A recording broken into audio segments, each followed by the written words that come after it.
Hello, and welcome to the Gardens and Graveyards channel. Today we're visiting Baker City, Oregon, and I'm walking to Labyrinth, which is an ancient symbol that relates to wholeness. It combines imagery of a circle and a spiral into a meandering but purposeful path. It is used for meditation and being grounded, and boy did I need it after that long drive.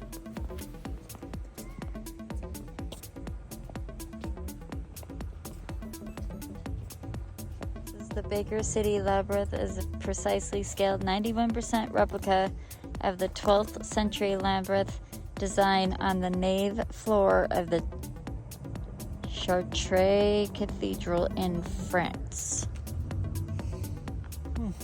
It is. It's beautiful.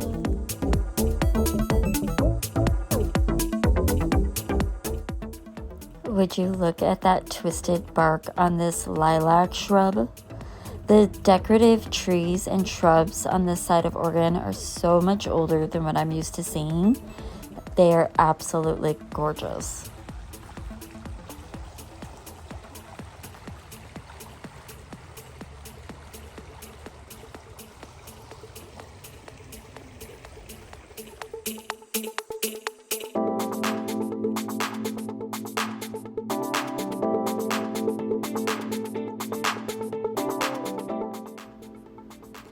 After catching our breath at the park, we headed down to the historic portion of Baker City. I found this sign so cool because they still have wood signs. They're not the, metal signs that we're used to seeing. Baker City was established in 1861 and has one of the biggest 20th century downtown districts in the entire Pacific Northwest. It is one of the few historic districts in the region that has stayed mostly intact. The Main Street program here has restored Baker City downtown throughout the years, and today it has found renewed energy, and most of the buildings have occupants in it, which is really cool to see.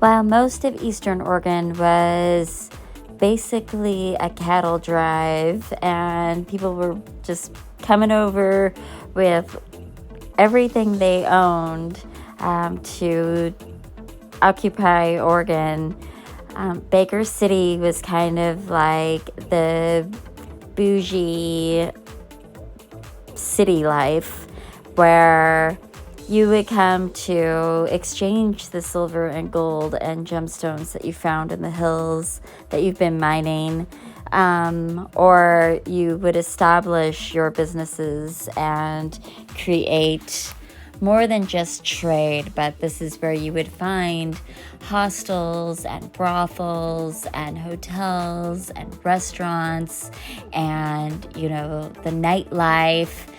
All of that was going on here in Baker City, and that was this town's big draw in the late 1800s.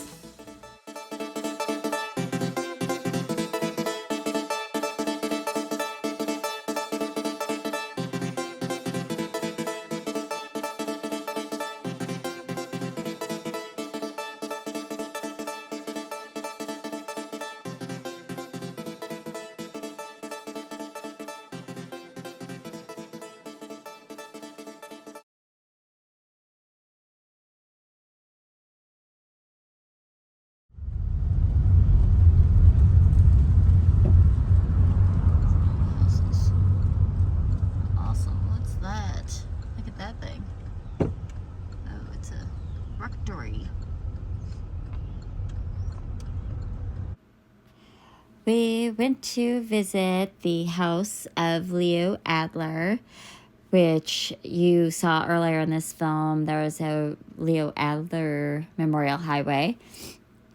And Leo Adler was a very influential magazine owner and philanthropist. And he lived in this home for 94 years. And it was built in 1889. And it was preserved in his honor after his death, in which he left Baker County $21 million of his fortune. So I don't know what this guy was about because we didn't get to actually go into the house, which is a museum. We were there too late. Story of our lives, we were there too late for every museum that I had planned on going to on this whole road trip, which is fine. We'll just have to go another time. The house was absolutely gorgeous. The streets around it was gorgeous, and I literally could not get enough of that weeping tree. Look at this. It's so beautiful. How old is this tree? I love checking out the foundational plantings around a house of this age. Plus the fence looks like mine, which I love. Haha.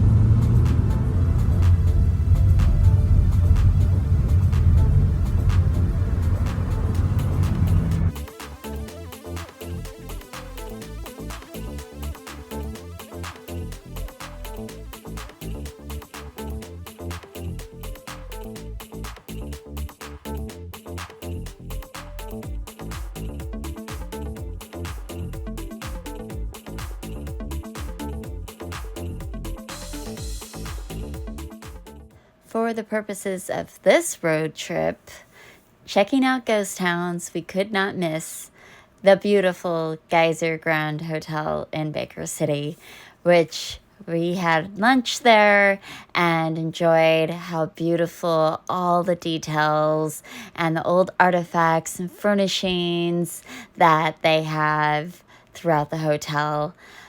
This hotel is said to be incredibly haunted, where almost all the staff have had some small encounter or multiple encounters. Many have seen the Blue Lady dressed all in blue from the 1930s. Some have seen the Red Lady from the 1920s. Staff have said that, they've seen things levitate off of countertops and crash to the ground, or things get unplugged or plugged in when they should be doing the opposite.